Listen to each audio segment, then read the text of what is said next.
এরপরে প্রশ্ন হলো, অজু করার নিয়ম এক একজন এক এক রকম বলে, আমাদের তো অজু না হলে সালাত হবে না, সুতরাং অজু করার সঠিক নিয়ম জানতে চাই। অজু করার নিয়ম আবার এক একজন এক এক কথা বলে, এটা আমি প্রথম শুনলাম।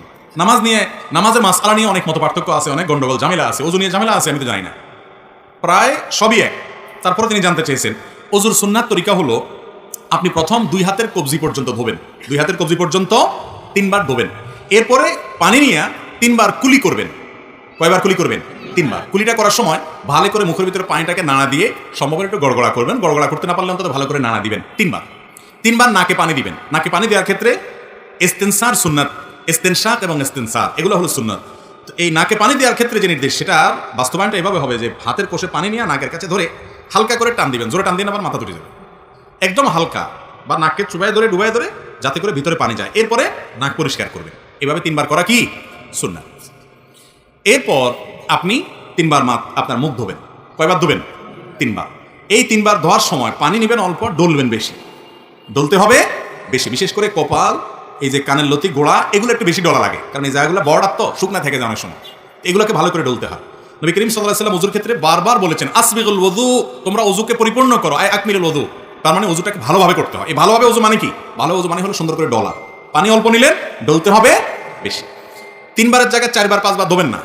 অনেক আছেন যে এই মুখ ধোয়ার ক্ষেত্রে দোয়া হইলো কি হইলো না, শুকনা থাকলো কিনা, এই ওয়াসওয়াসার কারণে সে একের পর এক পানি দিতেই থাকে, 5 বার 7 বারও ধোয়। এটা সুন্নতের খেলাফ। 3 বার ধোয়া সুন্নত, কমও করবেন না, বেশিও করবেন না। 3 বার পানি নিয়ে যদি আপনি বেশি করে ডলেন, অনেক সময় ধরে ডলেন, শুকনা থাকবে না। এরপরে যদি আপনার মনে বলে, যদি শুকনা থেকে যায়, তখন মনে বলবেন শুকনা থাকলে আমি আল্লাহর সাথে বসবো, কারণ আল্লাহ রাসূল 3 বার করতে বলছে, আমি 3 বার করছি। এরপর শুকনা আছে কিনা, আমার ডলার আছে, ডলছি। এরপর শুকনা থাকলে আমার কোনো গুনাহ হবে না। আপনি অন্তত টেনশন নেবেন না, আমি দায়িত্ব নিলাম। যদি আপনি ডলারটা সুন্দর মতো করেন আর 3 বার দোন, শুকনা যদি আছে এরকম মনে হয়, বুঝবেন এটা ইবলিসে আপনারা দিয়ে পানি অপচয় করাবে, নামাজের জামাত ছুটাবে, আপনাকে ক্ষতিগ্রস্ত করবে নেক্সট সুরতে। এরকম ওয়াসওয়াসা নামাজের মধ্যে যে শয়তান দেয়, ওইটার নাম হলো খিনজাব, হাদিসে আসছে। ওইটা বিশেষ এক টাইপের ইবলিস আছে যে মানুষের নামাজের মধ্যে বিশেষ করে যত রকম ওয়াসওয়াসা আছে সেগুলো দেয়। এই জন্য এটা ওই ইবলিসের কথা শুনবেন না। যদি মনের ভিতরে ওয়াসওয়াসা আসে, বুঝুন যে ইবলিস হাজির হয়ে গেছে। আপনার অজুতে বেশি পানি নষ্ট করায়, বেশি সময় নষ্ট করায় আপনাকে ক্ষতিগ্রস্ত করবে। আপনার মনে হবে যে 3 বারের জায়গায় আমি 5 বার দিতেছি, আমি তার বেশি ভালো করতেছি। বেশি ভালো, বেশি ভালো। এই বেশি ভালো তো ভালো না। বেশি ভালো কি ভালো? ভালো না। তাহলে কয়বার দিতে হবে? 3 বার। এই 3 বার ধোবেন। দাঁড়িয়ে যদি পাতলা হয় তাহলে একবারে গোড়া পর্যন্ত যেন যায়, এরকম পানি দিয়ে চেষ্টা করবেন আপনার গোড়া পর্যন্ত পানি পৌঁছান। এরপরে 3 বার হাত ধোবেন। এই হাত ধোয়ার ক্ষেত্রে আগে ডান হাত ধোবেন, সবাই তো ডান দিয়ে শুরু করি আমরা আলহামদুলিল্লাহ। এই কোণ পর্যন্ত ভালো করে ডলবেন, পানি নেবেন অল্প। এরপরে 3 বার বাম হাত ধোবেন, শেষ। শুরুতে বিসমিল্লাহ বলবেন, বিসমিল্লাহ বলে করবেন। আরেকটা জিনিস রয়ে গেছে, মেসওয়াক, গুরুত্বপূর্ণ জিনিস। অজুতে শুরুতে আপনি কি করবেন? মেসওয়াক করবেন। মেসওয়াক তো এখন আমাদের আর নাই, হারাই গেছে। কয়জনের পকেটে মেসওয়াক আছে দেখাতে পারবেন এখন? একজনে হাত তুলছেন, 2 জন, আর হয়তো 2-4 জন হবে। মেসওয়াক নাই। ভালো করে শুনে রাখেন, নবী করিম সাল্লাল্লাহু আলাইহি সাল্লাম বলেছেন, লাউলা আন আশুক্কা আলা উম্মতি লা আমারতুহুম বিসওয়াক।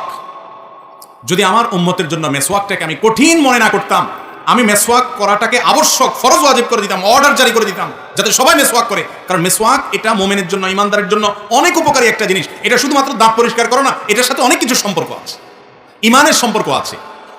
ইমানি মৃত্যু যে আমলগুলোর মাধ্যমে হয়, সে আমলগুলোর মধ্যে থেকে একটা হলো মেসওয়াক। মেসওয়াক বেশি বেশি করার মাধ্যমে মৃত্যুর সময় ইমান নিয়ে যাওয়ার তৌফিক নসিব হয়। প্রিয় নবী সাল্লাল্লাহু আলাইহি সাল্লামের জীবনের শেষ আমল কোনটা জানেন? একবারে শেষ আমল, যারপর আর কিছু করতে পারেন নাই, নিঃশ্বাস বন্ধ হয়ে আল্লাহর কাছে চলে গেছেন, রফিকা আল্লাহর সাথে সাক্ষাৎ করতে গেছেন। সেই শেষ আমলটা ছিল মেসওয়াক। নবী করিম সাল্লাল্লাহু আলাইহি সাল্লাম আয়েশা রাদিয়াল্লাহু তাআলা আনহার কোলে মাথা রেখে তিনি যখন অসুস্থ, মৃত্যুসজ্জায় শায়িত, মারা যাওয়ার ঠিক আগ মুহূর্তে, ওয়াফাতের ঠিক আগ মুহূর্তে তার মেসওয়াকটা দিয়েছেন আয়েশা রাদিয়াল্লাহু তাআলা আনহাকে। এটাকে চাবায়া যে নরম করবেন, এই শক্তিটা তার শরীরে ছিল না, তারা দুর্বল হয়ে গেছেন। তখন আয়েশা রাদিয়াল্লাহু তাআলা আনহা নিজে চাবায়া সেটাকে নরম করে নবী সাল্লাল্লাহু আলাইহি ওয়াসাল্লামের হাতে তুলে দিয়েছেন। তিনি সেই মেসওয়াক করেছেন। এই মেসওয়াক করতে করতেই এরপর দুনিয়া থেকে চলে গেছেন। কত গুরুত্বপূর্ণ আমল হলে নবী সাল্লাল্লাহু আলাইহি ওয়াসাল্লাম জীবনের শেষ আমল এটা হয়। আর ইবলিস এখন আমাদের থেকে এই আমলটাকে এমনভাবে বিদায় করেছে, হাজার হাজার মানুষের মধ্যে 2-4 জন মেসওয়াক তারা করে না, ওযু করে, নামাজ পড়ে, কিন্তু মেসওয়াক করে না। ভাইরা আমার, আমাদের দাঁতে যে নার্ভগুলো আছে, এগুলোর সাথে ব্রেইনের একটা সম্পর্ক আছে। মেসওয়াক এটা করার মাধ্যমে আল্লাহ রাব্বুল আলামিন বান্দার ব্রেইনে ইমানকে তরতাজা রাখেন। এবং এটা নিয়ে বেশ কয়েকটা গবেষণা আছে, দারুণ দারুণ কিছু গবেষণা আছে।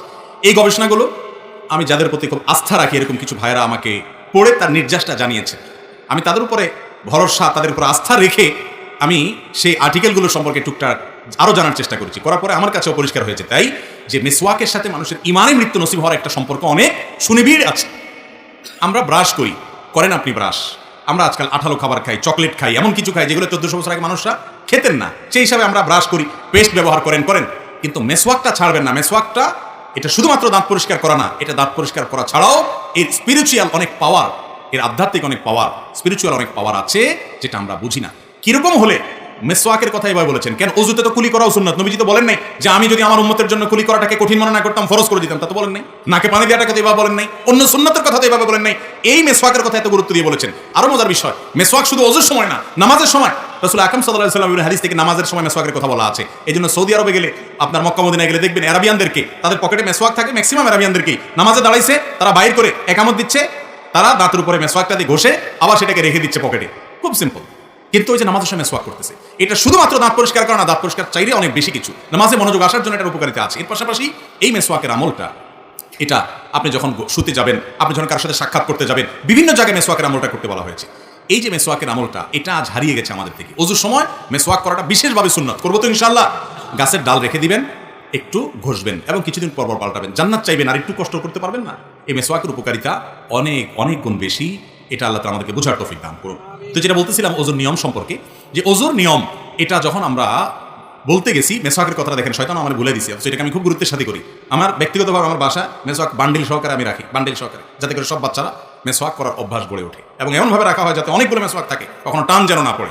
তো যাই হোক, সেটা শয়তান আমাকে ভুলে দিয়েছে। তাহলে ওযুতে ওই মেসওয়াকটা বিশেষভাবে খেয়াল করবেন, বিসমিল্লাহ বলে করবেন। শুরুতে দুটো মিস্টেক ছিল, বলে দিলাম। এবার আসি, 2 হাত ধোয়া শেষ, মাথা মাসে করবেন। ভিজা হাতরে এইভাবে পুরো হাত ভিজানোর পর এই হাতকে আপনি মাথায় দিয়ে এইভাবে টান দিবেন, টান দিয়ে একবারে পেছন পর্যন্ত নেবেন। সেখানে মাথার হাতের এইটুকু ব্যবহার করবেন, এটাকে টান দিবেন, তাহলে এইটুকু অব্যবহৃত থেকে যাবে। এভাবে যখন টান দিবেন গোড়ার অংশ থেকে যাবে। এবার আসার সময় এইরকম করে টান দিবেন, তাহলে যাওয়ার সময় অর্ধেক হাতে আর আসার সময় বাকি অর্ধেক হাতে টান দিবেন, তাতে পুরো মাথা কি হয়ে যাবে, মাসা হয়ে যাবে। এই মাথা পুরাটা মাসে করাটাই হলো সুন্নাহ। পুরো মাথা মাসে করলেন, এরপরে ভিজা আঙ্গুল দিয়ে কি করবেন, কান মাসা করবেন।